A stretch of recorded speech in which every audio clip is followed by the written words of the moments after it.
People pleasing കൊണ്ട് ടയേർഡായ ആളുകളാണോ നമ്മൾ? ഒരു സമയം എല്ലാവരും ഇഷ്ടപ്പെടുന്ന ആളാകാൻ നമ്മൾ ശ്രമിക്കും.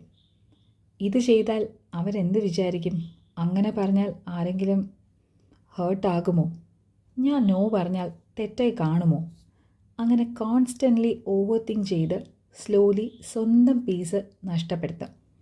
പക്ഷേ സത്യം എന്താണെന്നറിയാമോ? നമ്മൾ എത്ര പെർഫെക്റ്റ് ആയാലും എല്ലാവരെയും സാറ്റിസ്ഫൈ ചെയ്യാൻ ഒരിക്കലും പറ്റില്ല. ഒരു സമയത്തിന് ശേഷം സ്വന്തം ഹാപ്പിനെസ് ചൂസ് ചെയ്യാനും നെസസറി ആയടുത്ത് നോ പറയാനും സ്വയം പ്രയോറിറ്റി ആക്കാനും പഠിക്കണം.